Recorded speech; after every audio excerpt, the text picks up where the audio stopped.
그러니까 이 파일을 곱해주면 임마 이게 몇 레디안 퍼 세컨인가가 나오게 되는 거죠. 근데 만약에 여기서 또 하나의 가정을 세우는 거죠.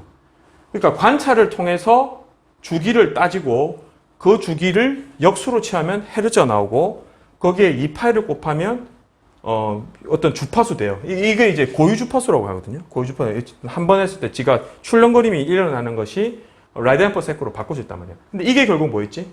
요 녀석이잖아. 요 녀석은 같다는 거지. 그러면 만약에 가장 쉬운 건 뭐냐면 요 녀석의 질량을 계측할 수가 있다고 합시다. 계측을 하게 되면 어떻게 될까요? 요게 알고 있는 범위지. 요 값을 알고 있고 요 값을 알고 있단 말이야. 그러면 뭘 계산할 수 있지? 여기서 K 값이 얼마인지를 계산할 수 있는 거지. 그러니까 그 K 값이라는 건 뭐냐면 이런 시스템이 있을 때 뭘 나타내는 거죠?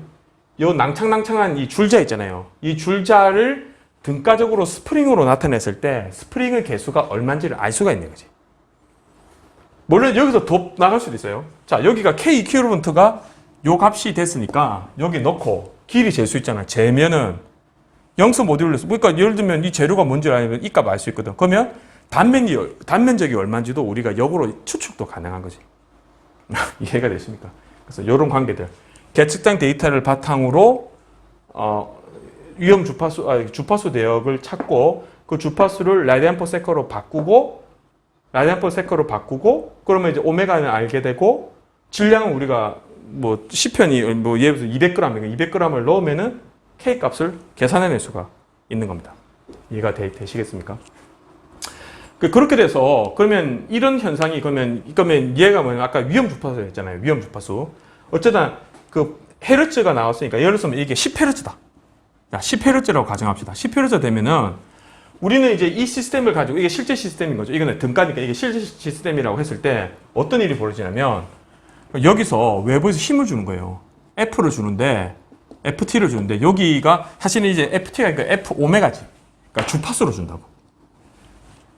주는데 1초에 10번 정도 굉장히 빠르게 해서 외부에서 힘을 주면 어떻게 되냐면 얘가 폭발적으로 움직임이 막 벌어지는 거예요. 근데 예를 들면 고 주파수 대역만 그렇고요. 물론 그 근처로 가게 되면 점점 응잡이 커지게 되는 거죠. 거기를 벗어난 뭐 1헤르츠로 가지는 한다든지 1초에 한 번씩 이렇게 오실레이션을 혹은 1초에 100번씩 굉장히 더 빠른 걸로 가진 하더라도 얘는 별로 반응을 안 합니다. 물론 여기다가 힘의 크기를 크게 하게 되면 프로포셔널하게 커지긴 커지죠. 근데 우리는 그런 건 세련되지 않다고 보는 거고 세련되게 주파수를 조절해서 본다는 거지. 그럴 때 어쨌든 10헤르츠 1초에 10번 떠는 것 근처로 가게 되면 미친 듯이 떤다.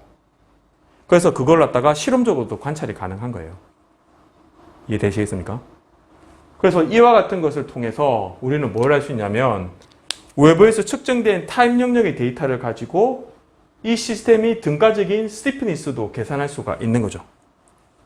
그렇게 되는 거고 그 다음에 이제 제역의 측 측면에서 볼 때는 또 그런 것도 알 수 있습니다. 이렇게 해서 데이터가 이렇게 사실 이제 데이터가 계측이 된다는 거는 여러분들이 이제 데이터를 받아보면 알겠지만 그게 우리가 수학적으로 나타내는 것이 실선 형태로 나올까요?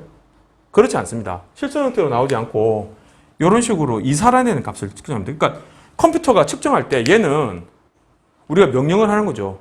1초에 몇 번, 1초에 몇 번 측정할까요? 물어본다고. 그럼 우리가, 1초에 뭐, 많이 측정해. 많이 측정해. 그 말이 너무 주관적이잖아요. 그래서 얼마 1초에 몇 번의 데이터를 샘플링해서 받아올 건가를 알아야 된다. 그래서 측정된 데이터를 보게 되면 항상 이렇게 샘플링 된 데이터, 디지털라이즈드 된 이런 데이터를 갖고 옵니다. 근데 물론 그걸 갖다가 있다 보면은 실제로 우리가 이제 알고 있는 그런 사인 함수 형태로 이렇게 나오는데 어쨌든 측정된 값은 이렇게 나온다는 거지. 자, 이렇게 나오는 거고. 자, 그럼 또 하나 더 봅시다. 요 간격을 봅시다. 요 간격. 델타 T 간격. 이게 뭐가 될까요? 하나의 데이터에서 그 다음 데이터. 그러니까 요거는 항상 여기서 재도 똑같이 델타 T가 되는 거예요. 델타 T가 되고 여기서 재도 똑같이 델타 T가 된다고. 컴퓨터는 항상 일정한 간격으로 데이터를 추출하기 때문에 요걸 보게 되면 델타 T분의 1 하게 되면 역수를 하게 되면 이게 프리퀀시인데 샘플링이 됩니다. 샘플링 주파수라고 하거든요. 샘플링 주파수. 이해가 되십니까? 그러니까 그걸 역수로 하게 되면 얘가 시간의 역수가 뭐니까? 요 역수니까. 1초에 몇 번의 데이터를 갖고 온지를 알 수도 있는 거지. 그러니까 요 데이터 하나만 가지고 열심히 쳐다보게 되면 컴퓨터가 1초에 몇 번의 데이터를 갖고 온 건지에 대해서도 알 수도 있고, 하나의 주기를 가지고 질량을 알게 되면은 위험 주파수가 어떻게 되는지, 위험 주파수는 어떻게 계산한 거지? 한 번의 주기가 위험 주파수니까 되는 거죠. 이게 굉장히 빨리 이렇게 되면 어떻게 되는 거죠? 위험 주파수가 높게 있는 거고, 이게 이런 식으로 돼 있으면 어떻게 되는 거죠? 위험 주파수가 낮다는 겁니다. 위험 주파수는 뭘까요? 외부에서 빠르기로 그걸 갖다 가진했을 때 굉장히 많이 떨 수밖에 없는 주파수 대역이 되는 겁니다.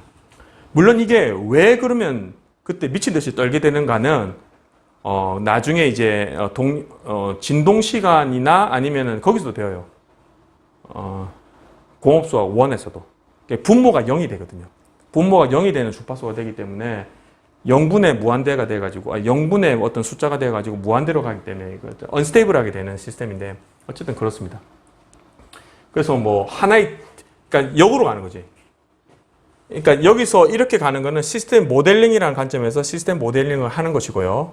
그래서 시스템 모델링을 하게 되면 이렇게 되는 거고, 계측된 데이터를 주면은 여기가 타임, 세컨드 단위가 되고, 여기가 매그니튜드.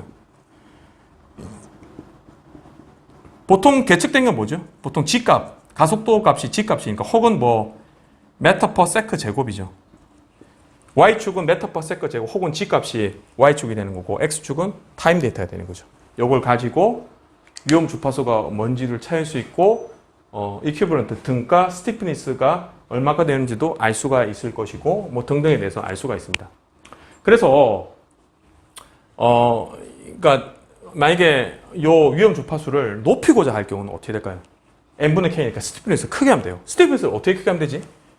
요 길이를 줄이면 됩니다. 이걸 더 안으로 붙이면은 더 그러니까 스티프니스가 커져갖고 더 안쪽으로 붙이면은 훨씬 더 스티프니스가 커지거든요. 왜냐면 L 3승이니까. 그래서 위험 주파수를 높일 수 있습니다. 그러니까 이렇게 해서 잡아당겼다가 안쪽에 탁 놓으면은 처음에 여기서는 이렇게 움직였으면 안쪽으로 이렇게 당겨서 이렇게 놓으면은 어떻게 되는 거죠?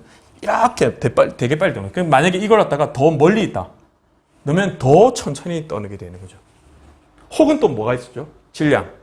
질량의 크기를 만약에 200g짜리가 있는데 1kg로 했다. 1kg로 하면 어떻게 될까요? 주파수가 떨어지게 되는 거죠. 위험 주파수가. 그렇죠? 그럼 질량을 더 조그만 거, 뭐 10g짜리로 바꿨다. 그럼 또 엄청나게 올라가야 되는 거죠. 서로 반대 관계가 있으니까 그런 걸 올 수 있습니다.